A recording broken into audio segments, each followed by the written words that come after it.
All right, boom, we are live. Hello and welcome to an away game episode of the Tribal Training Podcast.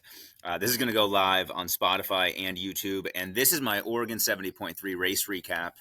I am currently in Portsmouth, Rhode Island, visiting some family for about 2 weeks here. I came right from Oregon, so I'm not in Tribal HQ.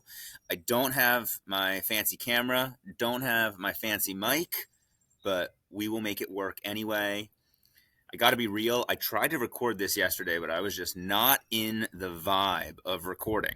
I had not seen the sun in about 3 days, and I had a sudden onset of seasonal depression.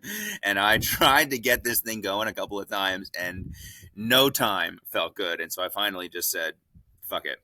I need to be in a better headspace to do this.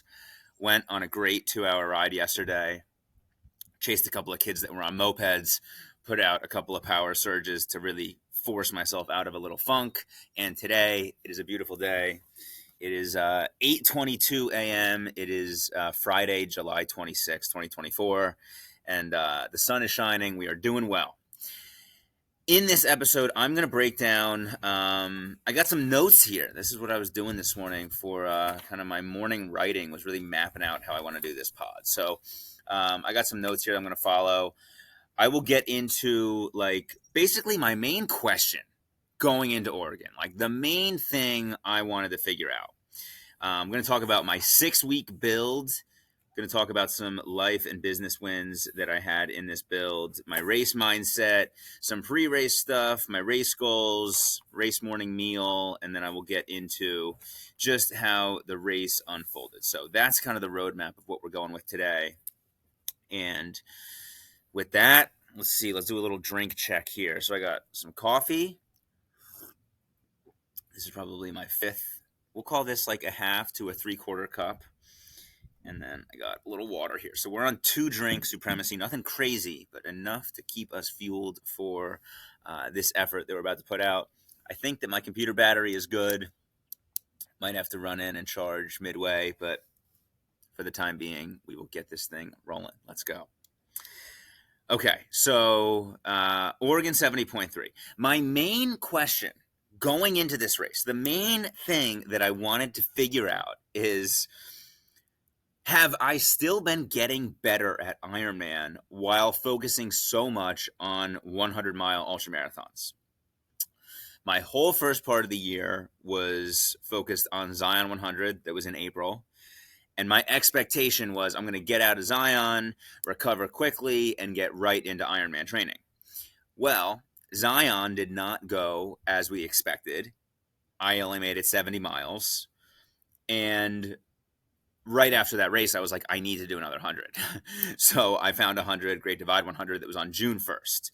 And so all of a sudden, my Ironman goals were already a little bit sidetracked by throwing in a 100-miler. But now all of a sudden, I was throwing in a second one. And I'd been riding all year and I'd been doing swim, bike, run all year, but I just didn't really know. Like, I haven't really been on structured Ironman training. Like, I have been riding the bike all year long. I just looked at my training peaks. So today, right, it's the end of July. I've been averaging 3.5 hours of riding per week throughout 2024 so far. There have only been 4 weeks that I didn't ride the bike at all. 2 of those were race weeks. And I'm not sure what the other 2 were. I didn't look into them too much. But basically, I haven't really been doing any structured interval training. All my riding prior leading into these hundreds was basically like easy zone 2 stuff. And so, as my big time goals are really to qualify for Ironman World Champs, I'm like, hey, I'm doing this unconventionally to how somebody with those goals would typically approach this. But didn't matter to me. I was, doing what I wanted to do, doing team stuff, expanding my training, and kind of just trusting that I'm getting better no matter what. But as a result of that, my mindset towards Oregon was like, hey, I don't have like a perfect build into this. Like, I had that 100-miler was on June 1st. So I had 1 or 2 weeks of like real downtime of recovery. And then I had about 6 weeks of building towards Oregon 70.3, which was super different than last year. Last year, I basically looked at Oregon 70.3 as like this is my A race. Like, this is the number one race I'm focused on. I was still doing Ironman Florida in November, but that was so far away that I was just like, I'm not even thinking about that right now. All I'm thinking about is I want to crush Oregon. I hadn't done an Ironman branded 70.3 in 2 years. So I was like, I just want to show up and smoke this thing. And I had 2 Olympics that I did in prep to Oregon last year that gave me super precise metrics that I was able to project for Oregon. Bike power, run pacing, like it felt really, really clear what I was capable of. And I felt like Oregon last year was like my best race execution ever. And this year, the intention was just super, super different. So that was kind of like just my mindset of trying to figure out, like, I wanted some validation that I'm still getting better at Ironman, even though I've been doing all this 100-mile work. So came out of the 100 at Great Divide, and I had about 9 days off that I took with 0 training. And when I kick-started things into my build, the 6-week build, the first thing that I did was I overhauled the bike. So I did 10 straight days of riding. I did lots of spin-ups. If you haven't done spin-ups are like basically where you do like 30-second little segments where you just blast your cadence as high as you can. Not any concern on power. It's just about get those RPMs as high as possible. And the whole point of that is that you are basically getting neuromuscular training, kind of getting some muscle memory back on the bike. And so I was using tons of spin-ups and tons of single leg drills to just get those bike legs back. I rode for 10 straight days. I hit 300 miles, so I was 30 miles a day on average. And that was really like my surge or my push into this build. I didn't just randomly want to do like a massive effort out of nowhere. I was more like, I need to get frequency and I need to get touches and I need to get some drill work that's going to get me like my bike legs and my bike stimulus back. So that was like my main mindset to start. I did have a big effort though, because I hosted my first one-on-one training camp in, I think it was the 2nd or the 3rd week of June. I don't remember the exact date, but during training camp, we did a century ride that went up to 10,000 feet. It was my most climbing ever. I ended up hitting 96 miles because I had a flat tire in that ride, but Big Mike, who was out here for camp, he hit 100, so it's basically a century ride is kind of what I just sort of mapped that out as. And I would say that that was my one big effort where it's just like, hey, I'm just like sending it, right? I wasn't like gassing myself all day long, but that was just a freaking monster day. And coming off of that ride, that gave me a feeling that I've had before where when I'm getting back into Ironman training, it doesn't feel valuable to do like a huge effort like that right from the jump. But if I can do a huge effort like that after I've had a little bit of time to build, I can feel that like break me through a new threshold of performance. So it's like, okay, I'm feeling my bike fitness back. I had a freaking 6-7 hour day on the bike. Like my body's beat to hell from that, but recover well. And all of a sudden feel like, okay, I've kind of bumped myself up. I don't really find, the same benefit from just like the incremental bump. Like since I have 4 Ironmans under my belt, like I can break through to a new level, or a level that I know I'm capable of with kind of a big effort like that. So that was like the main first big effort. After that, though, I would say that the biggest thing I was most proud of with this build is that I literally did not have one single hard day that went poorly. I did not have one bad high intensity workout. Every single high intensity workout, whether it was on the bike or the run, I don't really count swims because those just always include some high intensity, but every single hard ride, every single hard run, I was just dialed in and I executed super, super well. I did have a handful of shitty endurance efforts. I had one run that I did on like a Sunday afternoon that went like shit. There were some endurance runs that I did where I was just super sore. Sometimes my heart rate would be shitty, but if you're going to have bad training sessions, like those steady zone 2 ones are the ones that you want to have go poorly.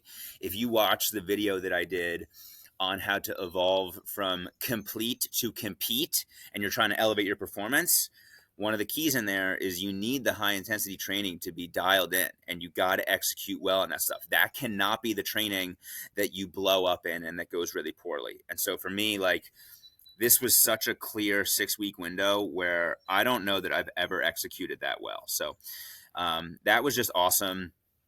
The other main thing in this build was that I wanted to lose some weight.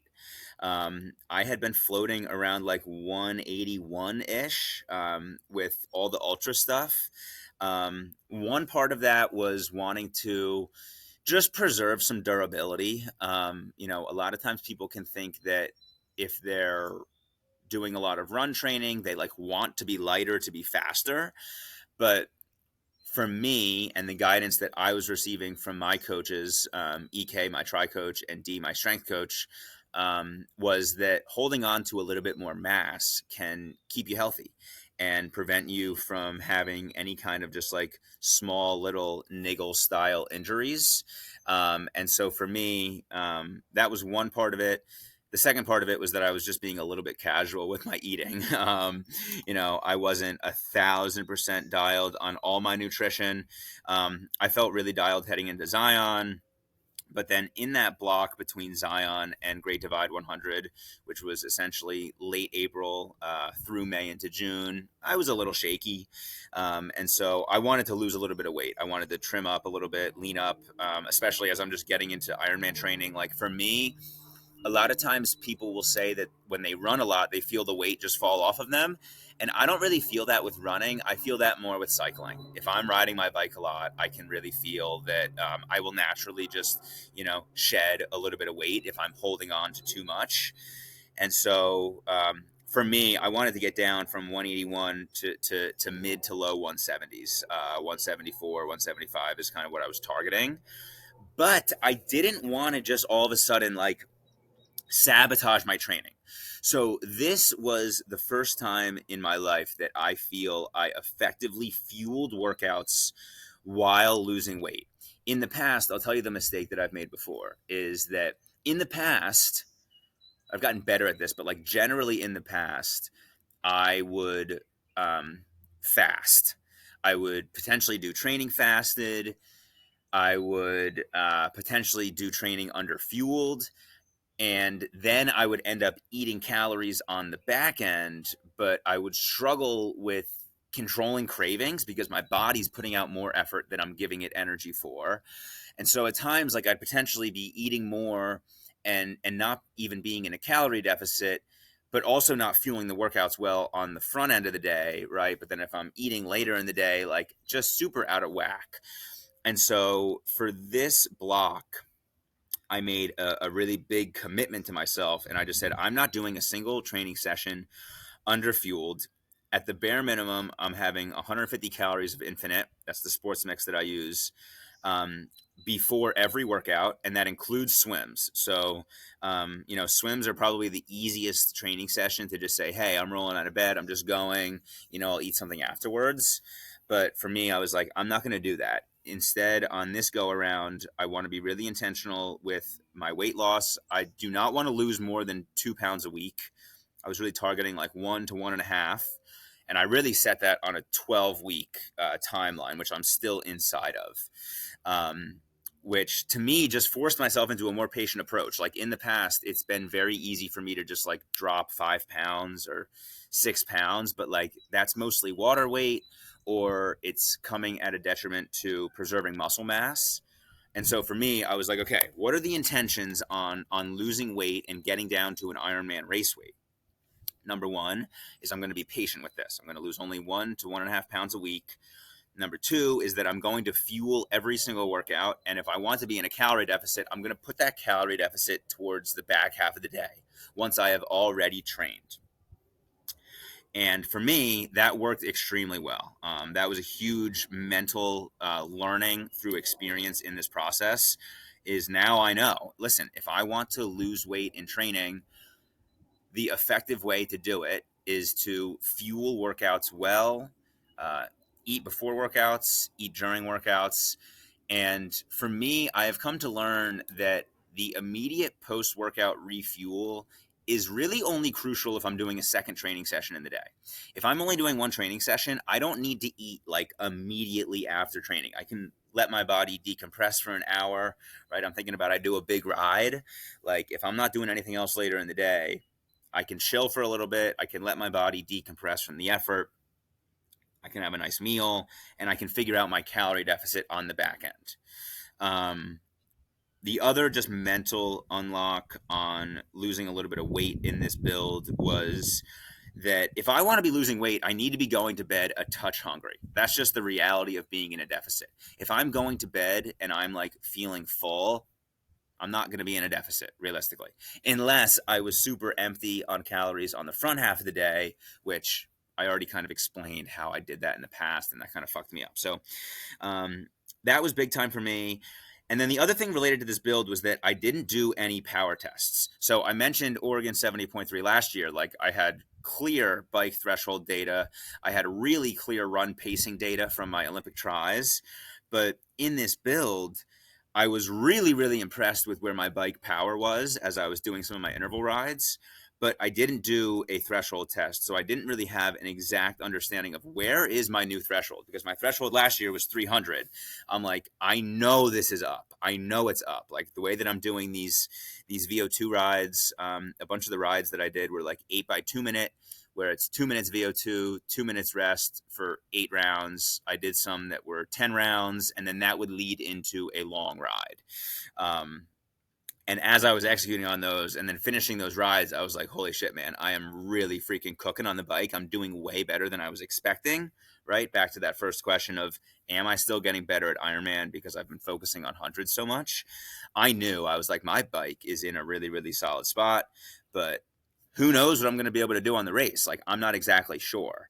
My Oregon 70.3 2023 bike numbers, I did 242 normalized power, and that was 85% of my threshold. So as you're starting to get dialed on 70.3 or Ironman, like percentage of threshold is something that you can calculate and project for the race. But without knowing my threshold, I was like, I don't know what 85% would be. Like, would it be 250? Would it be between 250 and 60? Like, those were the numbers that I was kind of thinking of, but I didn't really know. Okay, so that was mainly the bulk of the 6-week build that I wanted to speak on.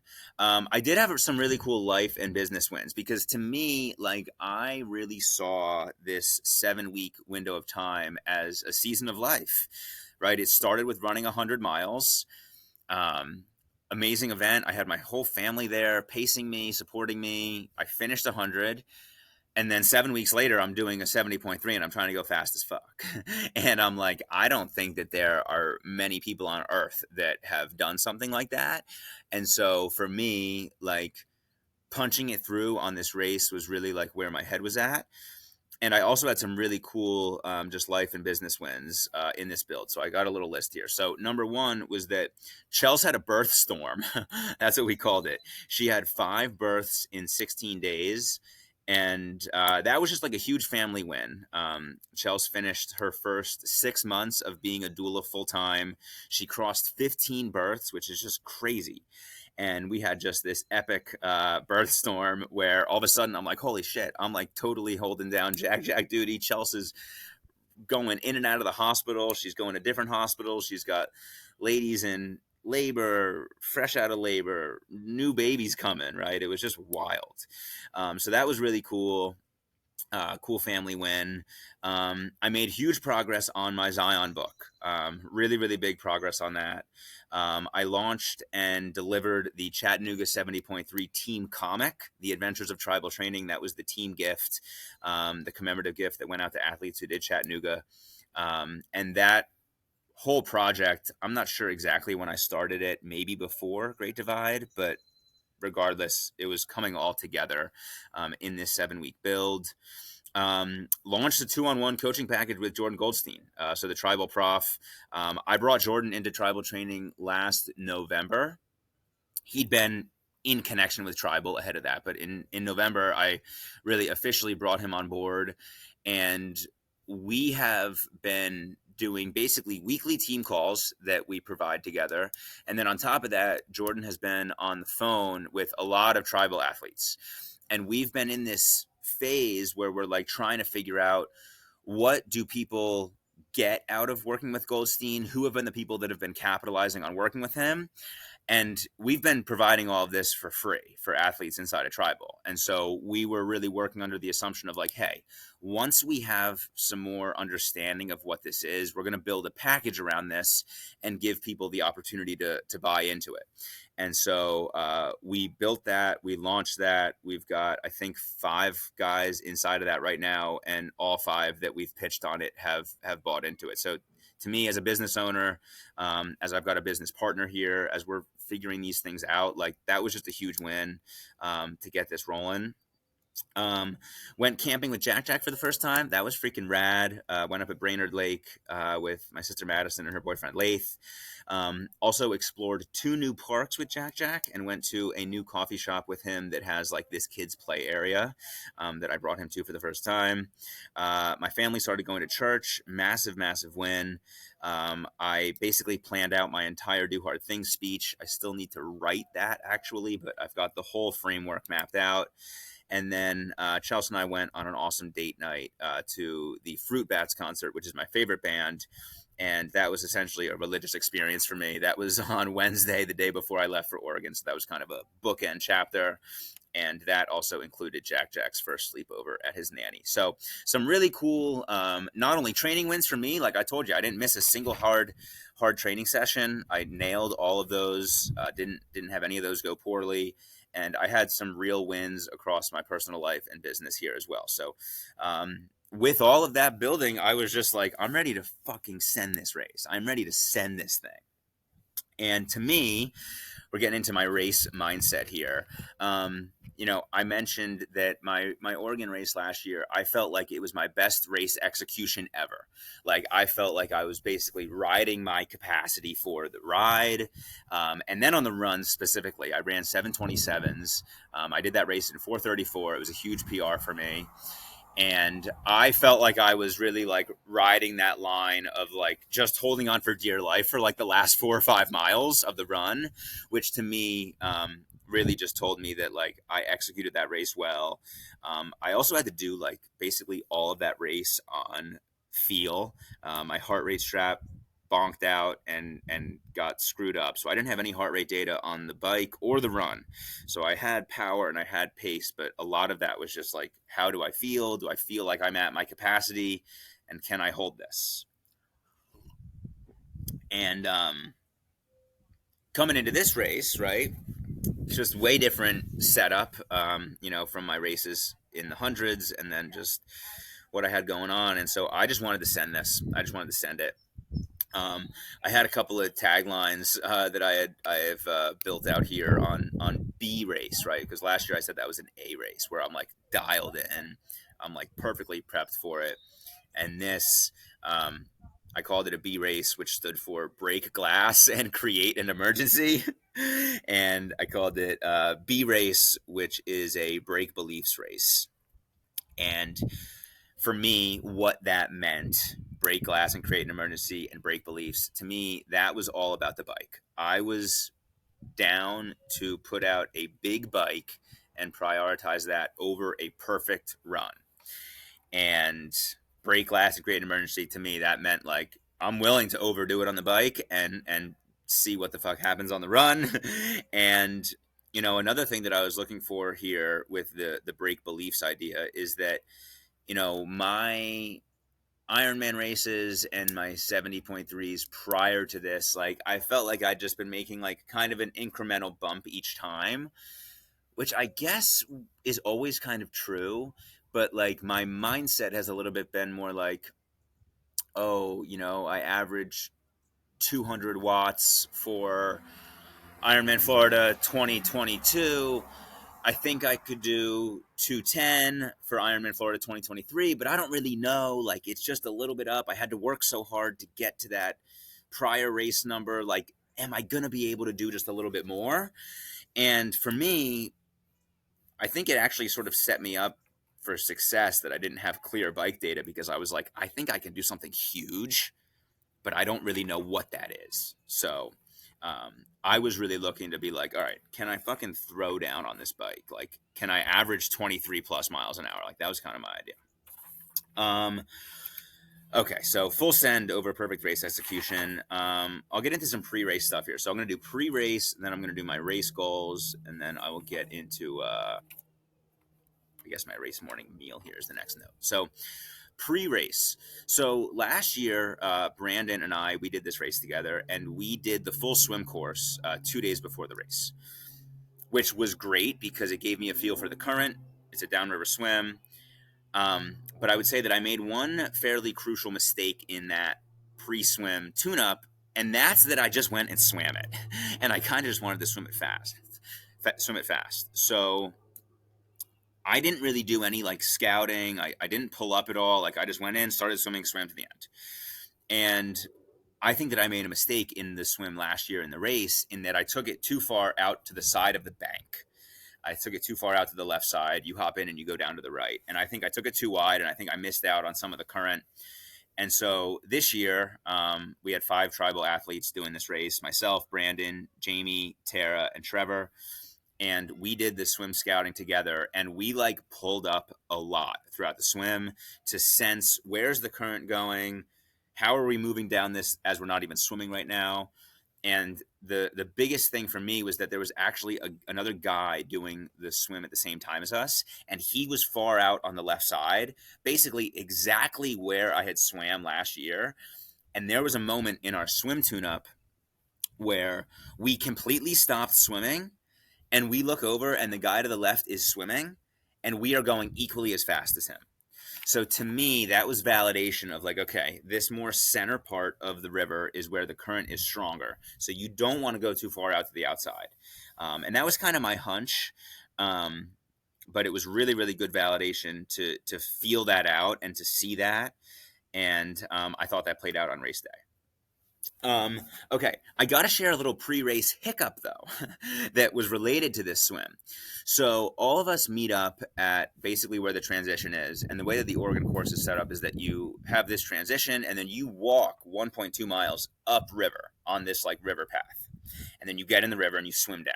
So we all met at the transition area, and we start walking up to the swim start, and this is probably at like, I think it's around noon on Friday. The race is Sunday. And within a couple of minutes of walking, these 2 women, they come down from the other direction. They basically tell us, hey, the path is really hot. And so we're going to go get in our car and drive up. And I didn't think anything of it. I was just like, what, whatever. Like, it's noon. It's the sun's out. Like, the path is an asphalt path. Like, it's going to be hot. It's fine. Like, we'll just go. And everybody was pretty much on the same page with that.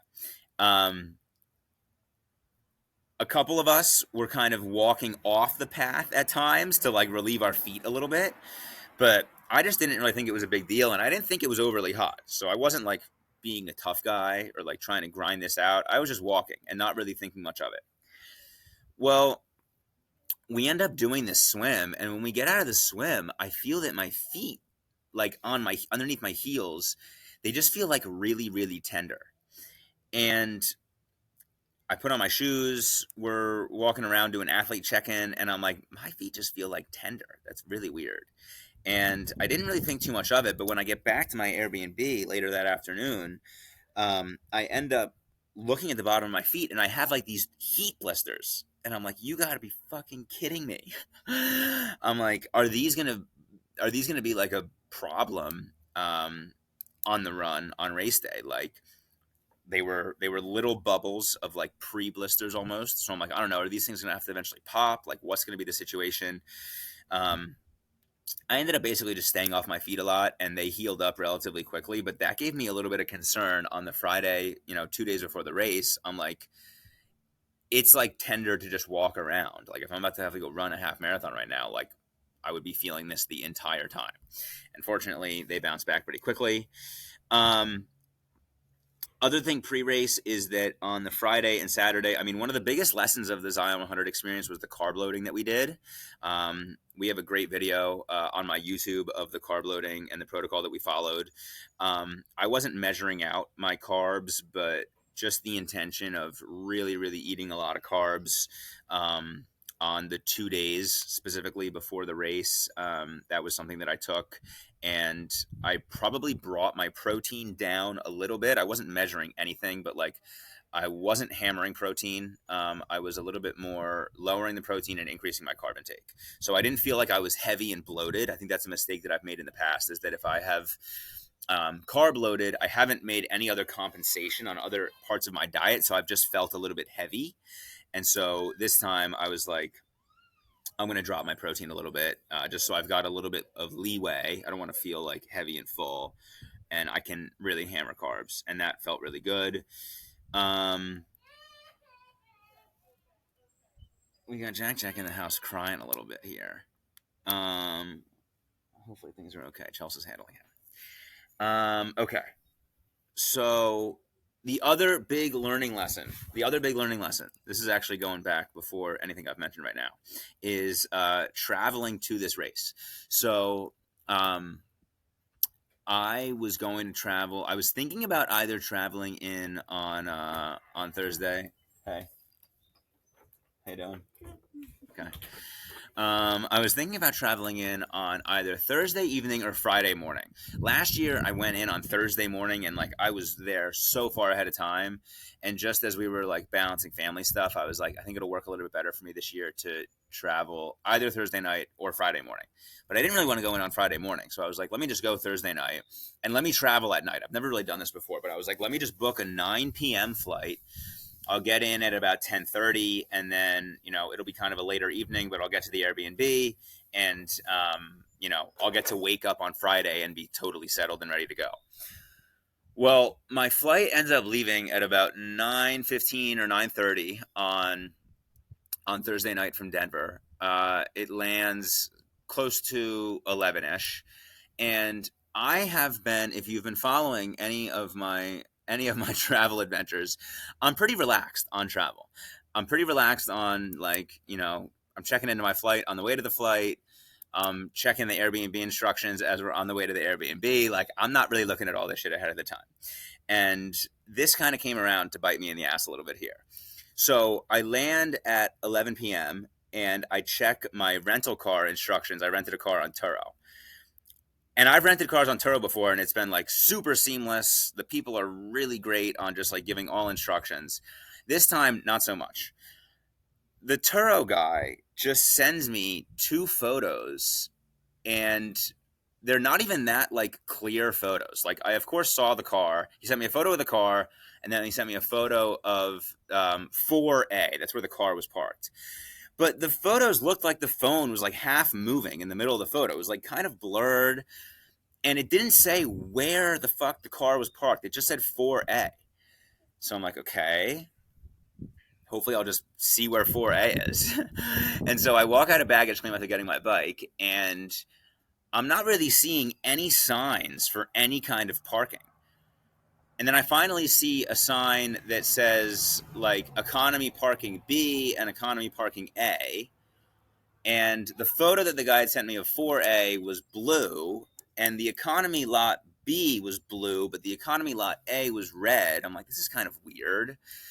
But I'm not seeing any other sign that says where a car is. So I guess I'm just going to take this shuttle out to the economy lot.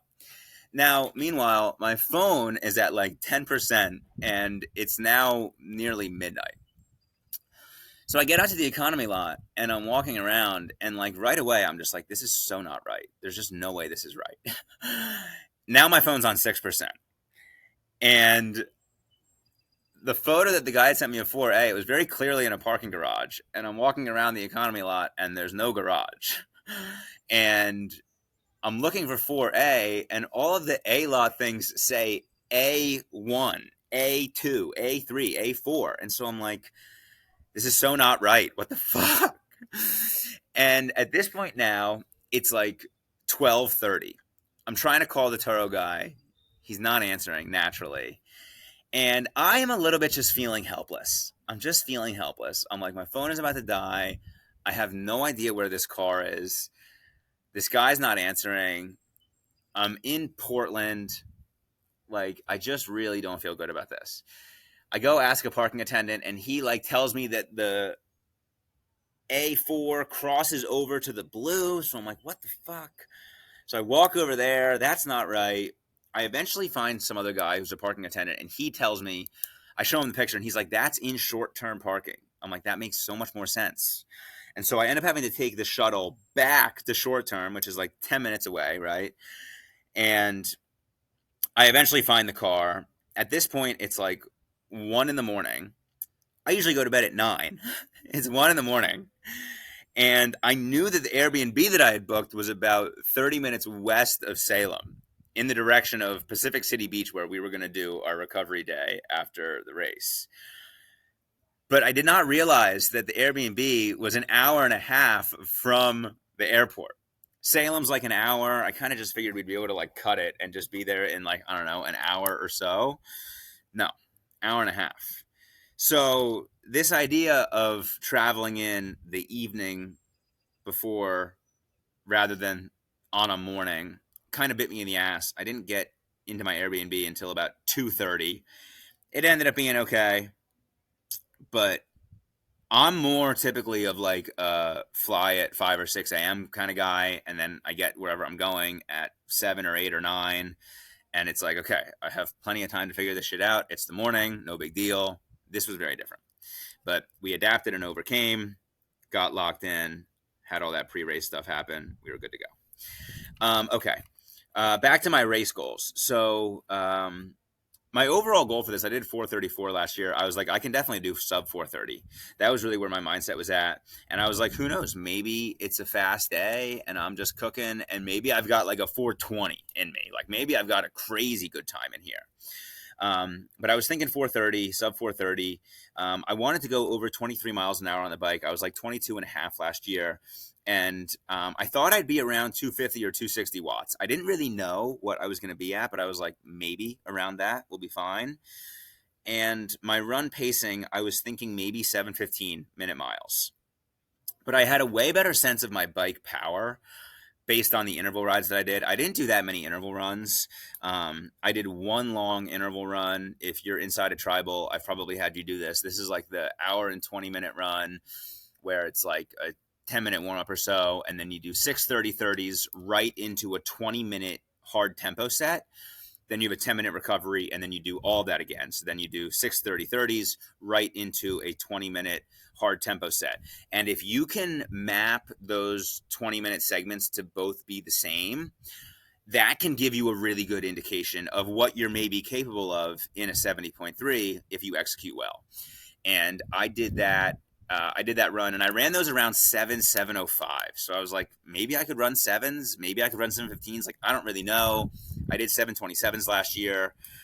Regardless, though, I felt good about like 250, 260. Like, I should be able to do that on the bike.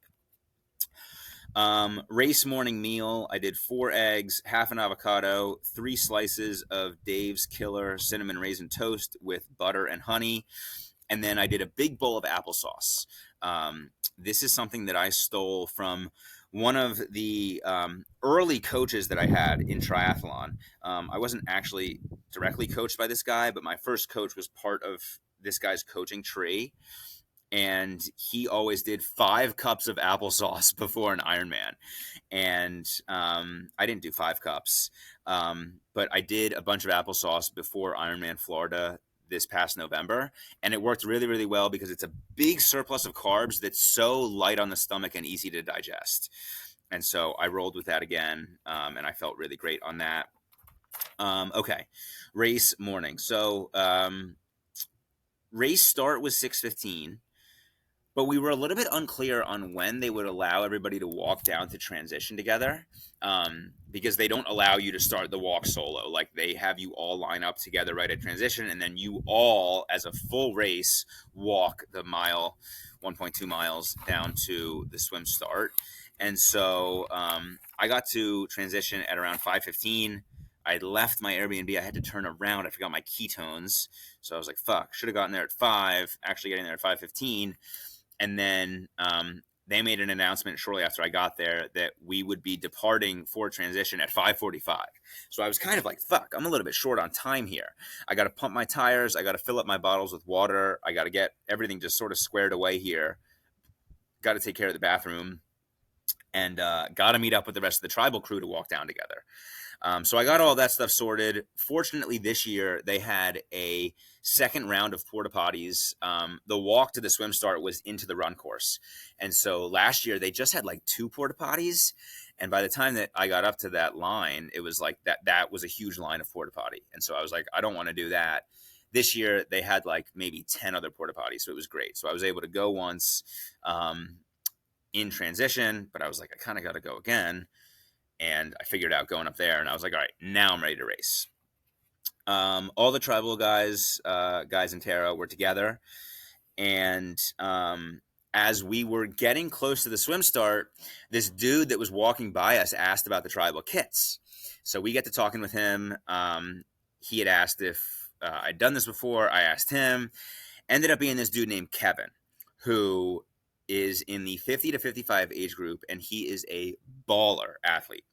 He said that he did the race last year in 4:15. So I'm like, holy shit, this dude is like a stud. I'm like, how long have you been doing this stuff? He's like, about 15 years. I'm like, damn, man, that gives me a lot of hope about how fast I can be one day. So we were just chatting with him, and I just made note of, hey, this dude is fast as fuck. That's awesome. Didn't really think much of it beyond that, but Kevin comes in later, so that was really why I mentioned him here. Race start, swim goes well. The better positioning, 1,000% worked. Staying on the inside, 1,000% worked. There was even a couple of times where I could see people out to the left, and I could just tell that I was going way faster than them. I did the swim in 18 minutes and change, very fast downriver swim. I didn't really feel like my arms were very well warmed up in the swim. That was one adjustment that I wish I had made. I wish I had done like some arm warm-ups. I don't really like ever do that. But as I was in the swim, I'm just like, holy shit, my arms feel like almost tired in a sense. I didn't really feel like I had good lat engagement, but figured it out. 18 plus minute swim, fabulous. And then as I got into transition, I did this last year. This is my new move. I just was kneeling at my bike setup as I got there, and I just peed in my wetsuit. So I didn't have to go into the porta potty, and I didn't pee while I was swimming. I don't really do that. I haven't figured that out yet. Haven't really tried to figure that out yet. And didn't hop on the bike having to pee. So that was huge. Okay, hop on the bike. So last year in the Oregon bike, I like felt kind of shitty for like the first hour. I borderline had a headache. I don't think I had enough coffee that morning. And so this year I was like, let me make sure I have coffee. Let me make sure I'm good. And right from the jump, I was feeling good on the bike. My first observation was that my heart rate was super high. My heart rate was like up at like 150, which for me is like the very top of my zone 3. My zone 2 heart rate like caps out at like 131 on the bike. And so my thoughts and my intention was like, all right, if I can do like, maybe low 140s, that'll probably be a really strong zone 3 effort for me. But all of a sudden I'm seeing 150 and I'm like, all right, this will probably come down, right? The heart rate is really highest coming out of the swim and getting on the bike if you're hustling through transition. But all of a sudden it's not really coming down. I'm like, okay, well, let's see how this rolls. At around mile 3, Kevin passes me. I'm like, ooh, okay, so I did the swim faster than Kevin, but I know that this dude is a really great athlete, so I want to keep up with him on the bike. And all of a sudden, I'm like chasing after him, and I can keep pace with him, right? With a little bit of intention and probably like a fraction more effort that I would have been giving anyway. I can keep pace with him. I catch up to him. I say what's up to him. He's like, yo, dude. I'm like, Kevin. He's like, what's your name again, man? I'm like, Ryan. He's like, sweet, man. I'm like, let's put in some work. And so One thing I've experienced racing in the past is that if you can work with other people on the bike, you use them to hold you accountable to pacing, you take the lead at times, like that can be a very effective way to get more out of yourself on the bike. But I've really only been able to figure that out in a few small instances within races. Like I haven't figured it out for like a full race by any means, really only a couple mile stretches at a time. I figured that out before. But with Kevin, I'm like, all right, let's see how long can I hold up with him. That was really my thought. And we're all of a sudden cruising. We're playing leapfrog a little bit. All of a sudden at mile 8, it starts to downpour out of nowhere. And it's like heavy, hard, loud rain. And I'm like, holy fuck. Like, I can kind of see up as I look out towards the sky that like it's clearer up ahead where we're going. So I'm like, it's probably not going to be raining for this whole ride. But like right now, it's raining really fucking hard. Probably rained for a couple of miles. I mean, got soaked, of course, but wasn't really concerned with that at all. And all of a sudden, as the first, I would say, like 10-ish miles start to unfold, Kevin and myself, I can tell that there hasn't been like a full pack that's kind of formed, but I can tell that there's other people that are using me and Kevin to ride strong. So I can tell like right off the bat that like at least amongst this general area of the race that I am, I'm one of the stronger riders, which is awesome because usually I'm like kind of holding on for dear life if I'm trying to catch people or, ride with people. And so that felt really solid. There were a couple of people that like, they would pass me once, but then like I would pass them and like I would kind of zoom by them, right? That's kind of how that played out. And they wouldn't like overtake me again. Like I would pass them once and like hold that. We come up through about mile 13, and this is where there's like the one climb of the Oregon course. And so I have really good rhythm coming into this climb. I'm downshifting. I drop to my front chain ring.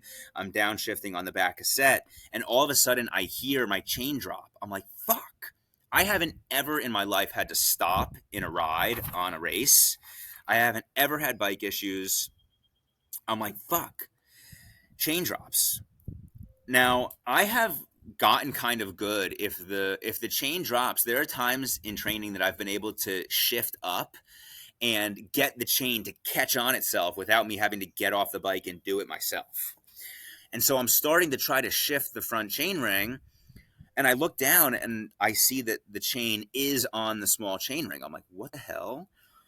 And so I look down between my legs and I see that my chain had somehow jumped off my top rear cassette or top rear gear off the back cassette, and it was on the inside of that cassette, which I have never had happen in my life. And so I'm like, fuck, I gotta stop and get off.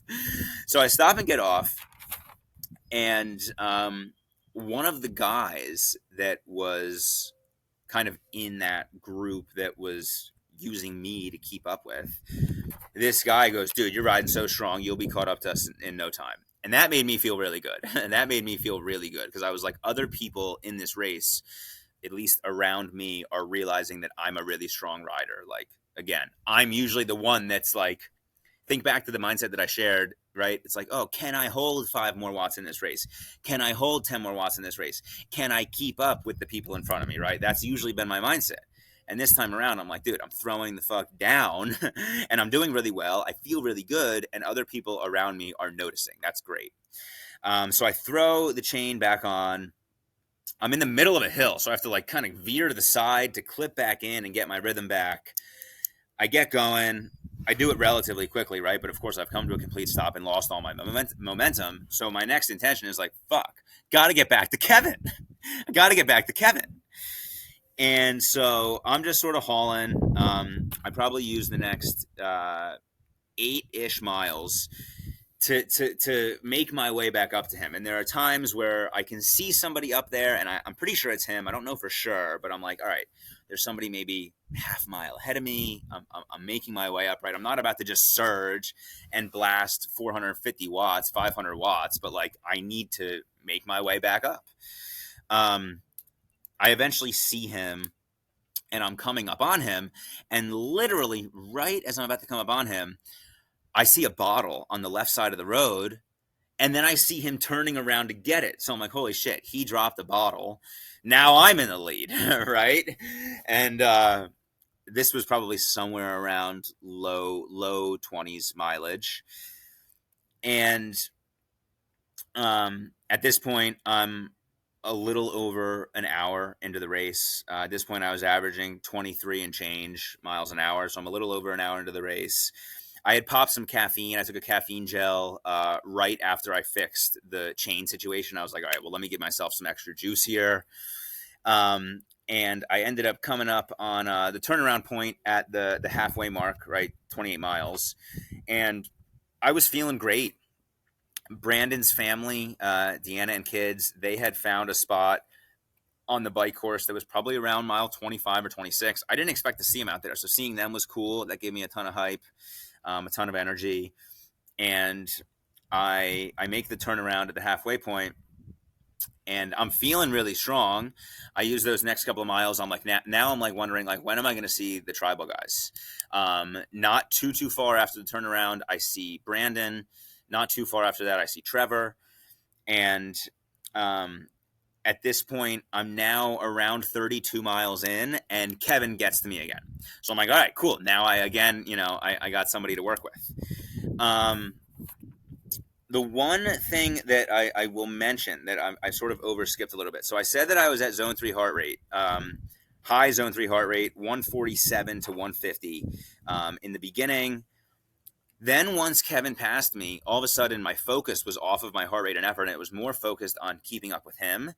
And I was able to keep that heart rate, which was a little bit surprising to me because I knew that was crazy fucking high for me.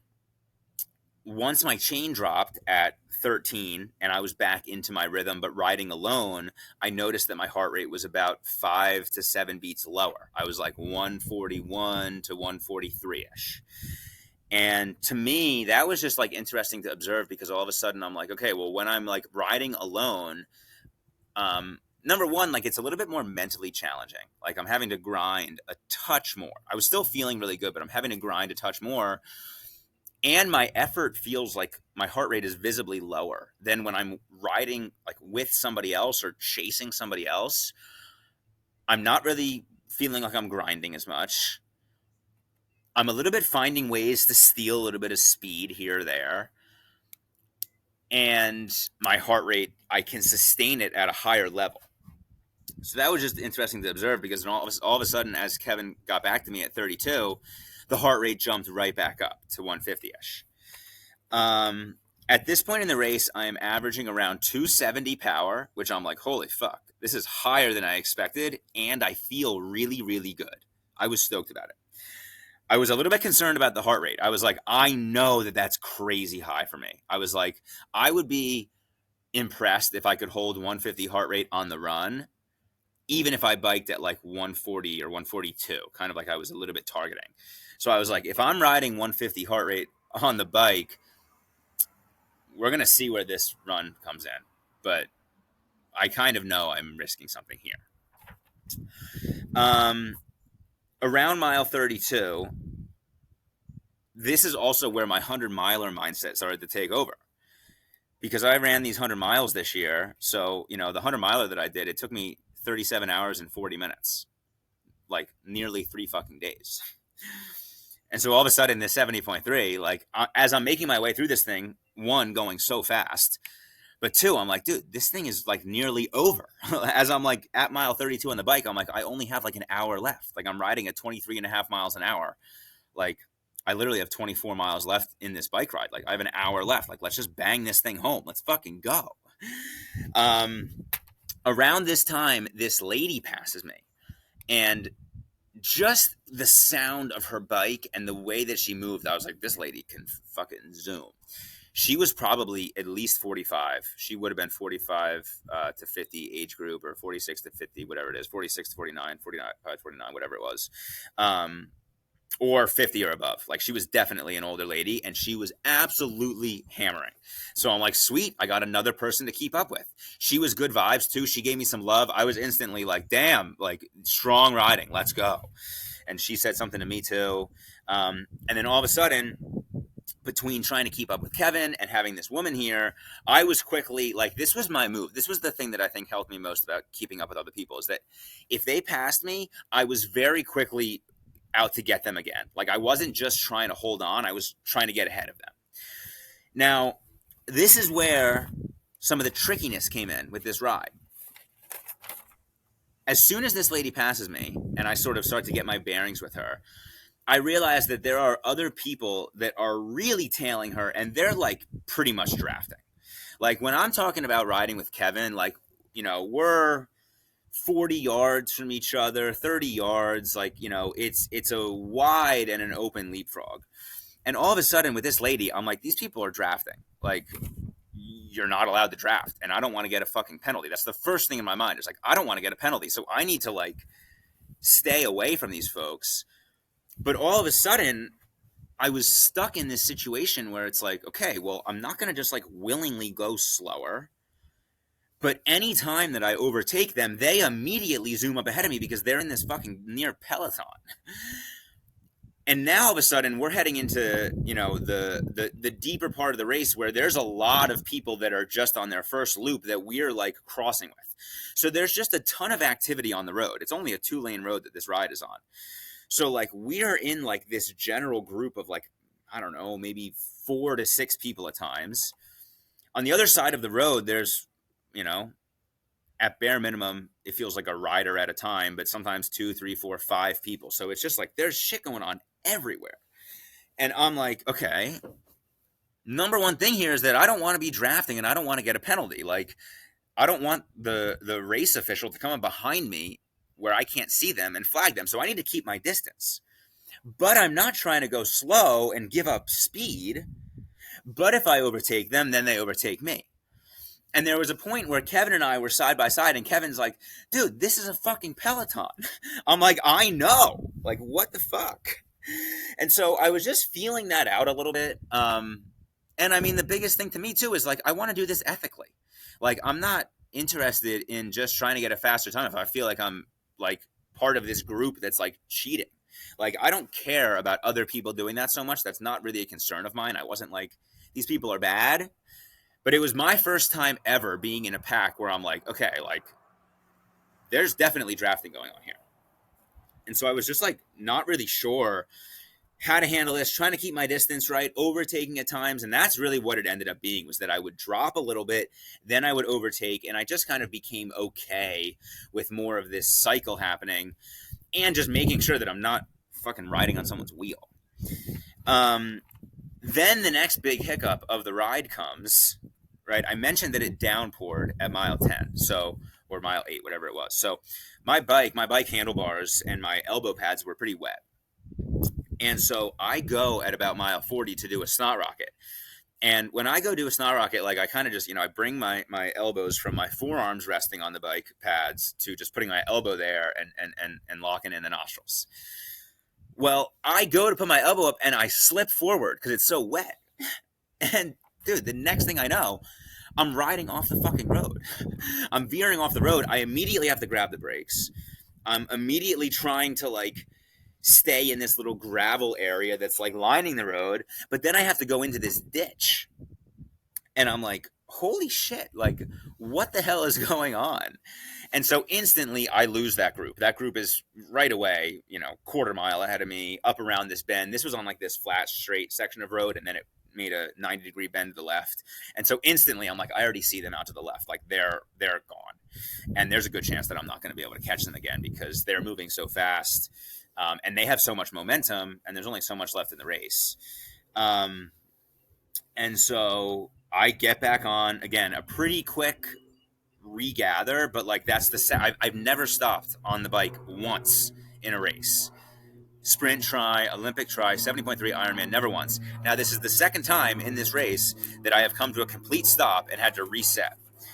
And so I'm just like, all right, you know, adapt and overcome, get this thing done. I get back on the bike, I get back to moving, you know, regain some speed. And at this point, my mindset is like, hey, there's just, you know, about 16 miles left. You know, it's probably 40 minutes or so. Like, let's just hammer this thing out. I started to get back into this area of the course where there were some spectators alongside of the course. So every time I'd see them, I'd be like, woo, woo, woo. Like I was given like big energy, and I was still feeling like really, really good. Um, I will mention fueling on the bike. My total fuel, I did 800 calories of Infinite, 2 bottles that had 400 each. I did 3 caffeinated gels. I think that was too much caffeine. And I probably had about a 3/4 bottle of the Mortal hydration that they give out on the course at an aid station. I peed once on the bike. I think it was, shortly after mile 40. Shortly after I started up again, I peed, which was a little bit late into the bike for me. Usually I'm peeing a little bit earlier than that, if not peeing multiple times, but I peed right at the start of transition, right? And then I peed 40 miles in. I was a little bit concerned that I was a touch dehydrated. I felt like I was taking in enough liquid. I had 4 bottles on my bike to start, and I think I ended up taking in maybe 7 total bottles, but I wasn't peeing enough. Usually 2 pees would be a good sign for me. And so I was like, also just like my mouth was feeling a touch dehydrated. So that was why I took in that Mortal bottle once, because it was just the simplest thing to grab and slug. Okay, so then picking it up from mile 40, I had peed. I'm cruising home. I'm maintaining my same speed and same pacing. I'm still right. At this point now, I'm taking a little bit more relief on some of the descents on these little rollers coming in. So my average power is like dropping to 268, like just 2 watts. But I'm still, I would say, riding the same pedaling watts. And my average speed is floating around 23.3, 23.4. I end up coming through mile 50, and there's a penalty tent. And this was the main thing. I was like, I don't want to get a penalty, right? When I was back with that group. And I see 2 people that were kind of on the fringe of that group. It definitely wasn't the woman, and it wasn't like the main dude, wasn't Kevin, and wasn't another guy that was sort of with them. It was these 2 people that were like kind of on the fringe, and they were in the penalty tent. So I was like, all right, for the best that I had to stop, gave me some peace of mind on just like being off on my own. I came in on the bike, and I just felt like I fucking smoked that thing. I did that thing. My bike speed on my computer was 23.4. I knew it was going to be a touch less on the chip timer because of my 2 stops that weren't going to be registered, or that just counted towards the whole thing. But I knew my watts were super strong. I felt really good. I felt really good the whole time. And again, right, thinking back to my race mindset was full send related to the bike, right? I wanted to do a big bike over a perfect run. I wanted to break beliefs on what I was capable of, right? So I did 242 normalized power last year. To me, it was like, boom, man, I fucking broke through. Like I got up to I was 277 normalized power is what it averaged out to. That's over a 10% increase. That's freaking huge year over year. Especially for in my, my 6th year of doing endurance training. To get a 10% gain is crazy. And I also said break glass and create an emergency, and that was coming up. So I finished the bike. I did the same pee strategy in transition. I just kneeled as I was getting my bike stuff off. I kneeled and just peed right in my tri kit. And then I had a towel there. So then I got to wipe my legs, wipe my feet. I threw on my socks, and I headed out on the run.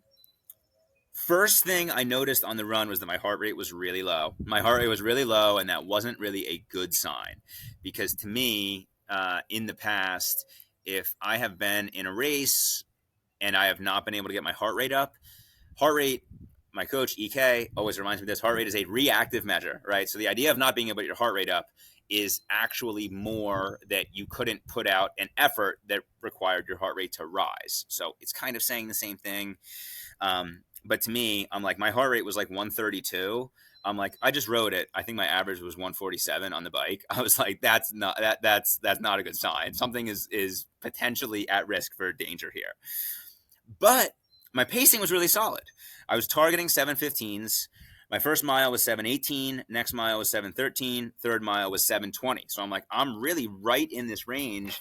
My heart rate is staying low. My perceived exertion is relatively easy.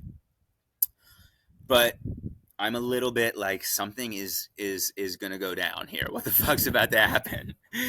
um, my main intention on breaking this rundown was like get through the first 4 miles, make them easy, hold steady for the next four, and then for the final four plus one, uh, just hold on and close it out. Right, that was really my mindset of breaking this half marathon down into thirds, and that was how I did it last year. And I was able to hold it really well, especially on those last 5 miles. I said that I thought I executed really well. I was like at my capacity for the last five. That's really why. But I had a couple of things starting to feel weird. Number one was that I almost felt like I wasn't working hard enough, which to me was like making me question, like, am I just like coasting here? Like, I know I just hammered on the bike. I know I just threw down. But now on the run, like I'm not able to get to that level where like I'm grinding in a sense. Not that you want to be or have to be grinding, but like my effort was so checked, even though I was pumped with the pace. My effort was so checked that I was like, am I like not pushing myself enough? Like, am I being kind of a bitch here? I mentioned that my interval run, I ran like 7:05s. So like, I think there was maybe a world where I could have done that, but I blasted on the bike, blasted on the bike, right? So I was starting to see the impact of that over bike in a sense. Um, Next thing that was concerning was that I was having some pretty boisterous farts, which to me, if the farts are coming, that's a sign that more is coming down the road, and it's probably not going to wait an hour, which is about what I had left in the run, relatively speaking, from a general projection standpoint. Um, at this point, I would say that my 100-mile mindset was again really strong and present. I was about 4 miles through this thing, and I was like, let's go. I'm a third through the run of a 70.3. Like, I've been grinding hard and I've been battling at times, and pushing myself all day in a sense. But when I think back to the 70.3 in Oregon last year, like, the first hour on the bike was a mental grind, and even finishing the bike was a big mental grind. Like, I brought things around. I got some caffeine in and cleared up the headache that I had in the first hour. But the final 8 miles of that bike, like, I was like, oh my god, I'm slogging in this thing, and this was just not the case at all. And I was going way faster and riding at way more watts. In the fourth mile, I peed while running. I did that for the first time at Ironman Florida, and I was able to do it again. It took me probably 3 minutes to actually be able to start, but I didn't want to stop. I ran, I think, a 7:40 mile in that mile, so naturally a little bit slower as I was just sorting all of that out. But I basically did about the first 10K at about a 7:20 pace, which I was really satisfied with. As I was finishing, the run is essentially two loops. You basically do a mile, then you do two loops, and then you do a mile back. That's kind of how it is. And so as I was finishing that first loop, I realized that I was going to need to hit the bathroom for the first time.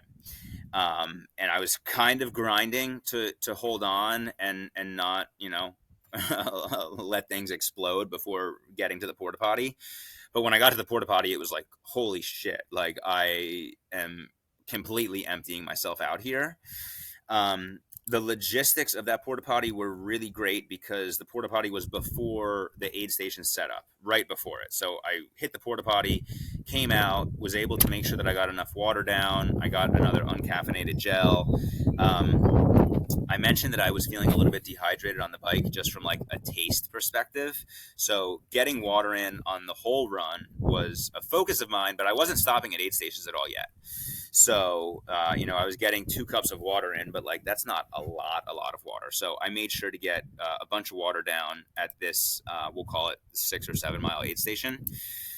And then I was able to put 2 more good miles in. I wasn't really feeling good, and I was having to work a lot harder for my pacing, but my gut was satisfied for the moment.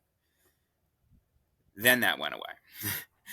All of a sudden, I was in this stretch of the course where I'm like, oh my goodness, I don't think that there's an aid station for a while, and I could use one immediately. And so all of a sudden, I'm running, and my eyes are just darting into the woods. And I'm like completely considering just going into the woods and basically emptying myself again. And I'm like thinking about it. I'm seeing spots. I'm like, I could do it there. But can I hold on a little bit longer? But I'm looking around. But I could do it there. But, oh my God. And I'm like, I'm starting to grunt audibly. I'm like, uh, uh. And I'm slowing. Of course, I'm slowing.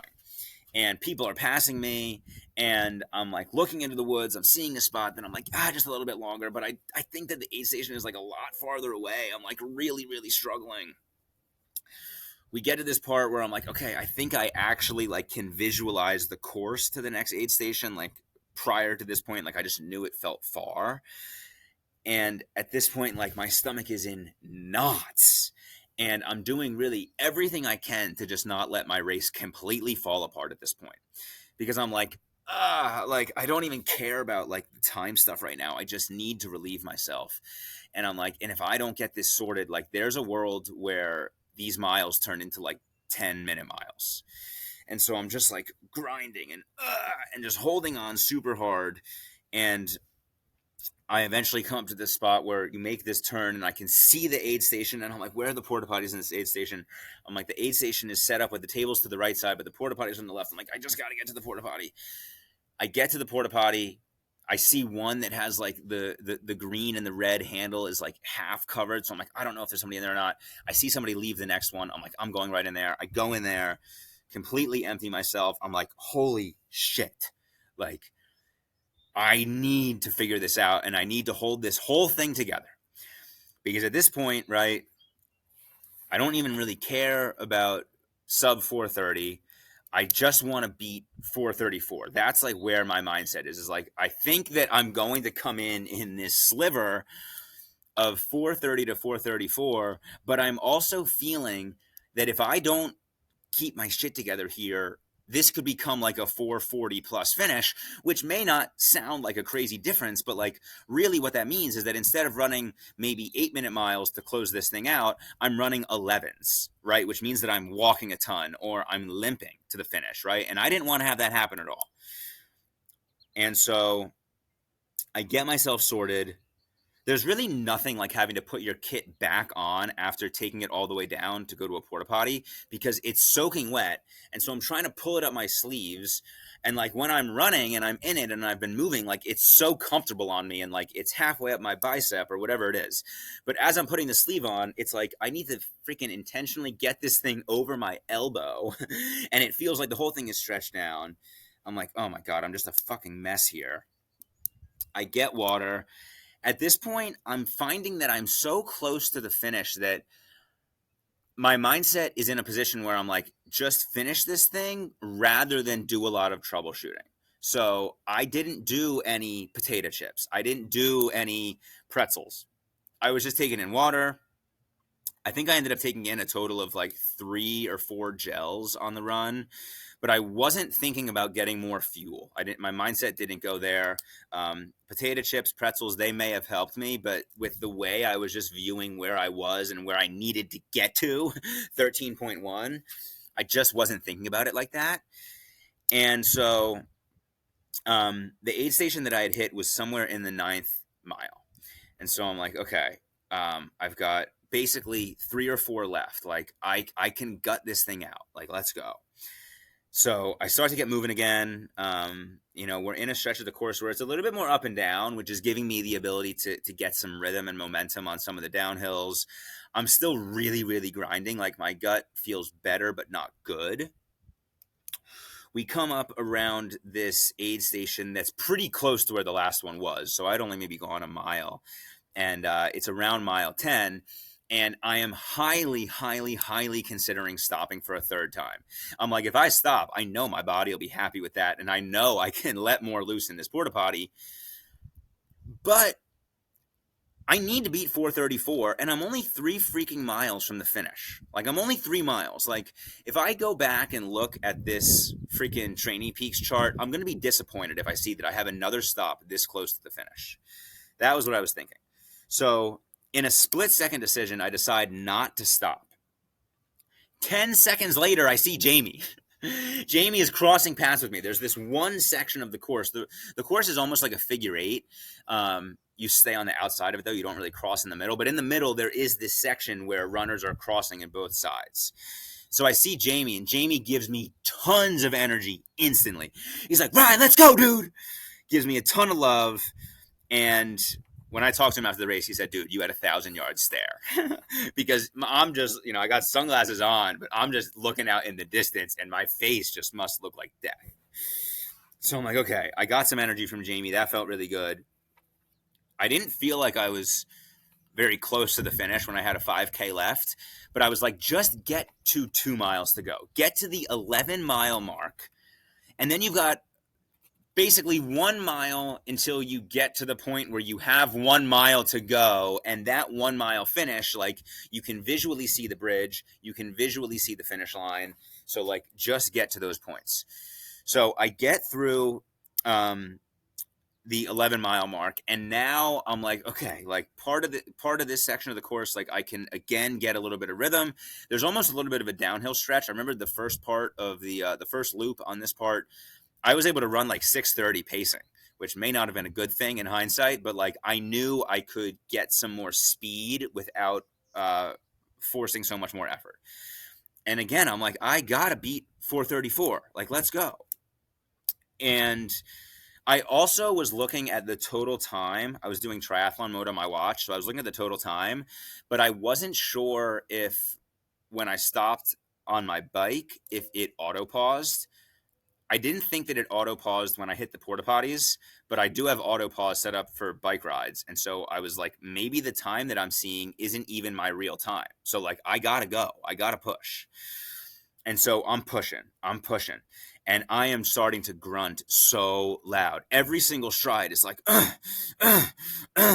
as I'm just trying to barrel this thing down. And again, not let this thing fall apart.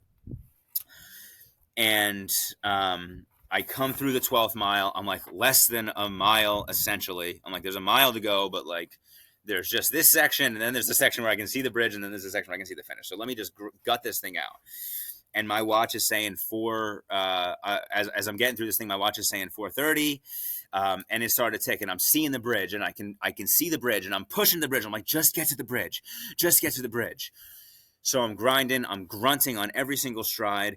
At this point, I've found a little bit of a rhythm. Like, I wouldn't say that I was in my best running stride, but I was like slinging my body forward. Probably too much horizontal rotation, but I'm slinging myself forward with each stride. And I'm pushing. And I'm like, just a little bit longer. And I come over the bridge. There's a crowd there. I'm pushing so hard. They can see me working. People are cheering. People are going wild. I have no idea how much noise they were actually making, but in my mind, I'm like, they're going nuts for me. Let's go. Come on. You held this thing together. And I come through. I cross the finish line. I stop my watch. My watch said 4:31 and change. I feel so fucking relieved to stop. I look back at the official score clock, the official timing, and I see that my total time was 4:33, which truthfully in the moment I was a little bit disappointed in, because I was like, there was such a better total time out there for me today. But I was like, whatever, I'm done. I'm so glad to be finished. One thing I skipped over a little bit, I mentioned that the 100-mile mindset took over at times. I'll tell you what, when I was having GI issues, the freaking brutal Ironman mindset took over at times, where I'm like, oh my God, man, this is just back to Ironman grind. This is just so back to Ironman grind. This is so hard. This is so brutal. And so to get through that and finish really felt amazing. My body felt terrible as soon as I finished, though. My quads were so blasted. I was like immediately sitting down. Deanna, Brandon's wife, came up. She had Chelsea on FaceTime. It was awesome to see Chelsea. I was very stoked to be done, even though I was a little bit disappointed in the time. A dude that I know who follows a lot of tribal stuff, who did the race, he came up to me, said, "What's up?" And I was basically just like in a little bit of a state of shock. I checked in with Deanna on where the rest of the guys were, and they were going to be coming in kind of soon. So I came in at 4:33, But by the time that I had a little 10-minute decompress, like Jamie was going to be in within 15 or 20 minutes, and Trevor and Brandon were shortly behind him.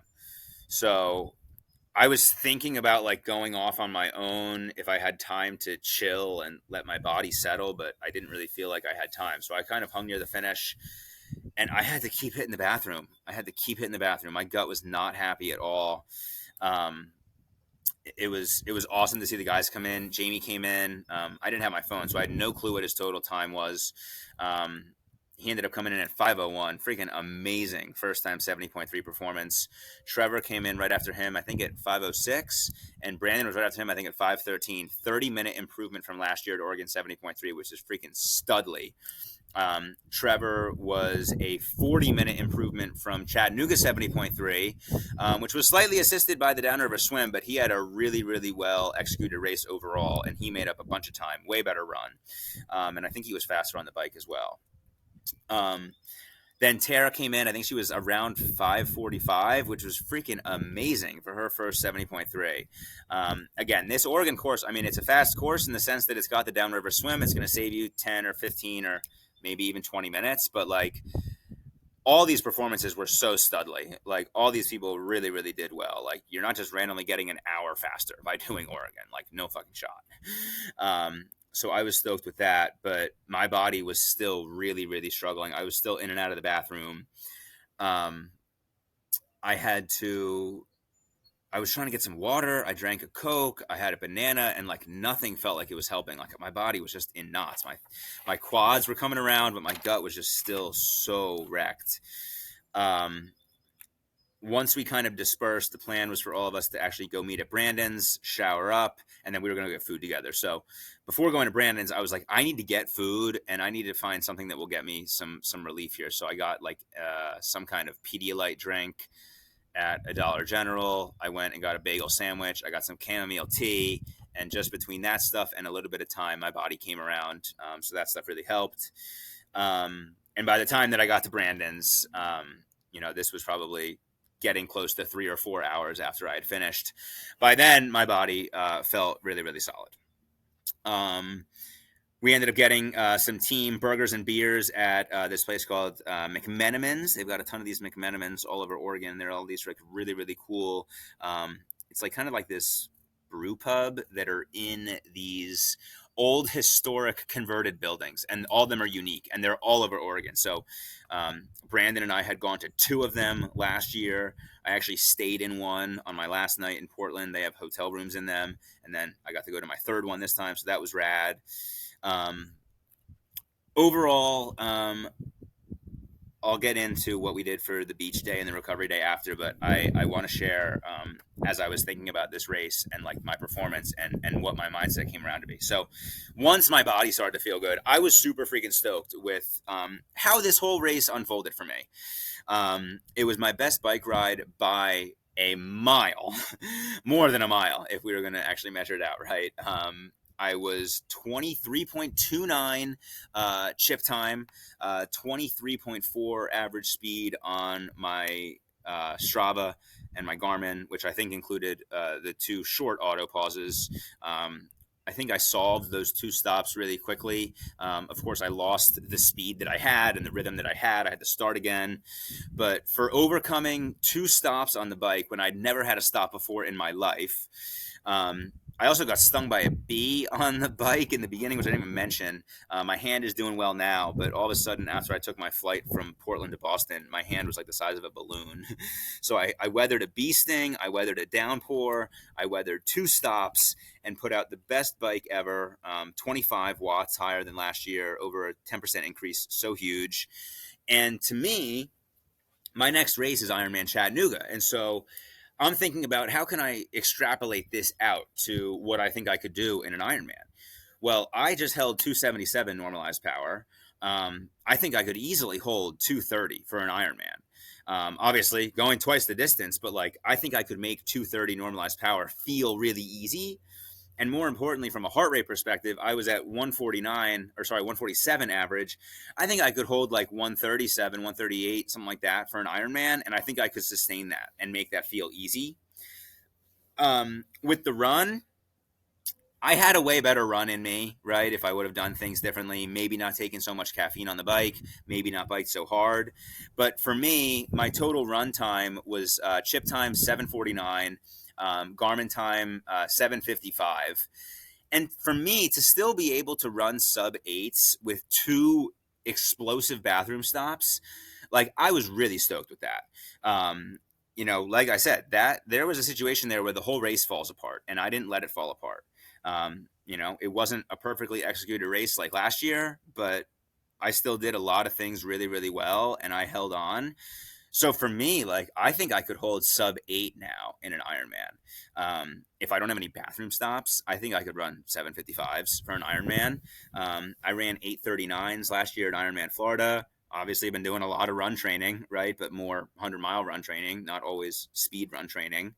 But that's really what I'm taking away from this. And so I was really, really stoked. And then the other thing that I was stoked about as like my mindset came around on the performance is like, dude, it's amazing that I can do this. Like I just rode, we'll call it 23.4 miles an hour for a 70.3. Like I was thinking about the first bike ride that I ever did, and it was like 14.7 miles an hour. I rode for like an hour around Valley Forge Park in Wayne, PA. Bought my bike at the local Trek store, my Trek Amonda ALR5, rode it around for an hour, didn't know a single thing, rode 14.7 miles an hour or whatever it is. And it's like, I've just stayed consistent, and I've just ridden my bike for 5 years now, which included a broken ankle, which basically washed out a whole year. And now I can ride at 23.4 miles an hour for a 70.3. Like that is amazing. And like to me, I'm like, dude, it's not going to be that long till I can ride 25. Like another year or two, and I can probably ride 25 miles an hour in a 70.3. Like that is absurd. That is so fast, man. And it was cool, a 1 minute PR. I'm not really concerned about the PR, to be honest with you. I mean, 4:34 it felt like more of a PR last year, even though the time is better this year. I was just stoked with the stuff on the bike, and then to be able to piece it together and not let it fall apart on the run. And then the other thing that I was just so stoked about, and this gets into just the post race beach day, is I was driving from. My Airbnb was the coolest Airbnb. It was this tiny little cabin that was like a guest suite at this tiny little house. The cabin honestly looked bigger than the person's normal house. It was out in the country of Oregon, and it was a studio cabin, which I've never been in before. So it had like an A-frame ceiling, but it was all just one big room. And it was so cool. It had windows all around it, and they had this really cool write-up that said it used to be an art studio. And the artist that lived there was a painter, and they loved the natural light that came in. And there was a front porch that they used to do paintings on, and there's a back porch. And without even reading that, prior to reading that, I did a bunch of writing while I was there. And I had this is the chair that I'm in, actually. This is the best investment that I've made all year. This is the 100-mile chair that Chelsea actually got for me because I needed a chair when I ran my 100. And it's this brand Helinox, and it's like this little camping chair, and it's kind of expensive for a camping chair. It's like $130, but I've just had so much fun with it that I take it everywhere, right? I put it in my bike bag, so I flew with it to Oregon. I got it here in Portsmouth, and to me, as I've got all these writing goals, right? I'm writing a book right now. It's like there's been a part of my mind that's like, oh, well, if I only had a really cool writing setup, if I lived in a cool cabin, I could just hunker down and be this writer, right? Like kind of this fantasy vision of it. And really what's unfolded since I got this chair is that I can just bring this chair with me anywhere I want, and I've got an amazing writing setup. And so that was just kind of a funny, cool thing that I realized in Oregon, because I'm like, this is my chair. This is my writing chair. But just staying in Oregon, being out in the country, I think Ironman and endurance, this is the best way to see the world. Like, I remember back when I was in my early 20s, I had like no direction in life. I had nearly failed out of Penn State for every single freaking year that I was there. It took me 9 years to eventually graduate. I didn't know what I wanted to do for my life. And I always just sort of felt like constrained to this default path of living on the East Coast and live in the suburbs by my family and get this normal job that my family would approve of. And I always just thought that traveling to the Pacific Northwest would be so cool. I'm like, Oregon just seems so dope. Like Bend, Oregon, that seems like an amazing place. Like I want to go see that part of the world.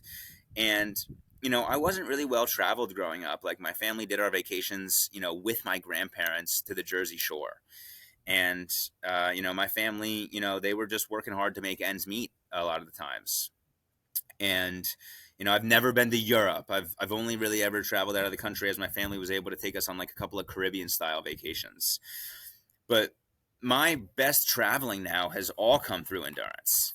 And now that I've gone to Oregon 2 years in a row, like it's just amazing that I have the ability to go out there and experience that part of the country.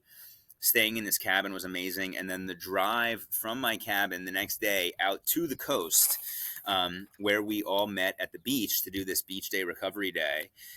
It's just the most beautiful freaking drive. You're like on this scenic river road. There's like these rustic 1-lane bridges that you're going over as you like cross over these rivers and streams. It's just so lush and green and beautiful, and there's just these pines and just like these deep wooded forests that like just give life to my soul, and that just they feel like it feels like it just grounds me to like what's important and meaningful in life. And I of course get a lot of that out in Colorado, but where I go to in Oregon now for the race the past 2 years, it's like it feels like it's what I'm around the entire time, rather than in Colorado, maybe going into the mountains or something like that. We did the Pacific City Beach Day, so this just amazing, West Coast beach. We did breakfast at the Grateful Bread Bakery, which is this really cool Grateful Dead inspired and themed breakfast spot and bakery. We had Brandon and his family, Tara and her family. Then we went to the beach, and this beach is so rad. It's got the biggest sand dune I've ever seen in my life. We've got like 6 kids between Brandon's kids and Tara's kids. We're running up this sand dune, which like it takes like 10 minutes to get to the top. And like, I'm sure when I'm well rested, I could make it to the top in one surge, but post 70.3 day and all the kids, we're all taking little breaks on the way up. And just seeing the beach from that vantage point, and there's this massive rock in the ocean, and you're looking back at the coast, and there's just this beautiful wooded forest. I'm just like, it is just amazing that I get to experience this. And we hung at the beach for a while, and then I was taking a red eye, my first ever red eye, kind of a mistake, but I was taking a red eye on Monday night from Portland to Boston. And so once we left the beach at 1 o'clock or so, I had a lot of time to kill. And so I ended up driving to the Columbia River Gorge, which, if you've been following my reading escapades, I read this book called To the Gorge, which was written by this ultra runner who ran the entire Oregon stretch of the Pacific Crest Trail, 460 miles. She got the fastest known time, and she did it to memorialize her mother, who passed away suddenly from cancer. So I had read this book that had a really big impact on me, and that I've been using as big inspiration for the Zion book. I'm like, holy shit, I could go to the gorge that she ran to, from the southern part of Oregon to the northern part of Oregon. And the gorge, I guess, is right at the border of Oregon and Washington. And so I drive, basically almost 3 hours from the West Coast on the beach to the other side of Portland, and I see the Columbia River for the first time, and this thing is just a fucking mammoth. It is so wide, and it's got these mountains that are just like, riding the edges of it. And Tara had given me this recommendation to go to this town called Cascade Lock, which has this bridge called the Bridge of the Gods. And I go there and I find this brewery, and I get this perfect seat right on the corner of their deck that is literally facing this bridge. It's facing the river. I can see these mountains on the other side of the river. And I'm just like, this is just like amazing, man. I feel so blessed that this is like my life. I had an amazing race experience the day before. Personal best for myself. I had 4 other athletes do it, and every single one of them set PRs. as I was leaving the beach, I also sent out in the tribal training group chat the big reveal of the Chattanooga 70.3 commemorative gift, which was the Adventures of Tribal Training comic. That was delivered to everybody last week and into the weekend. And so I'm getting all the love and all the excitement, and I'm in this amazing place, and I'm just feeling, super grateful that I get to experience all of this, and that's just the life that I've created for myself. I was like driving and just like tearing up, like thinking about everything that I've done, and listening to some rad Fruit Bat songs that have been big inspiration for me. Seeing so many beautiful sights, and then not only that, and not only that kind of final setting, but when I was at that brewery, they had a bunch of books on Oregon, and so I picked up this book that was basically like a traveler's guide. And the traveler's guide, in it, I read about the it's called the Columbia River Scenic Highway. And my drive to that town was just on the main highway. And I was like, ooh, I want to take the scenic highway back.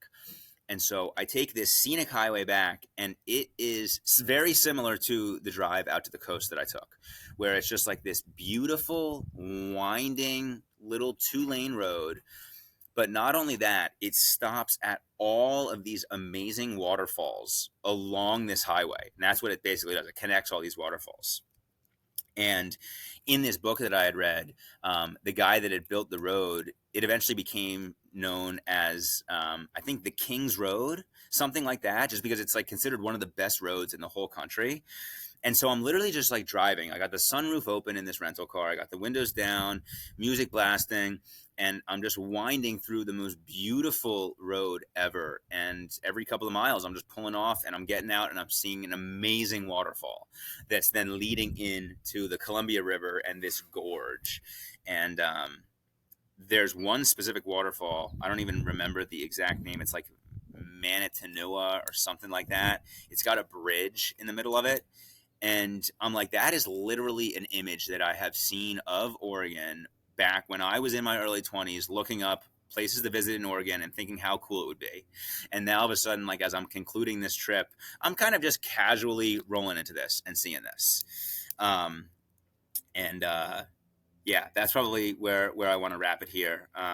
Really pumped with the race, learned a lot, had a really beautiful time in Oregon. And yeah, hard stop here. Thanks for listening.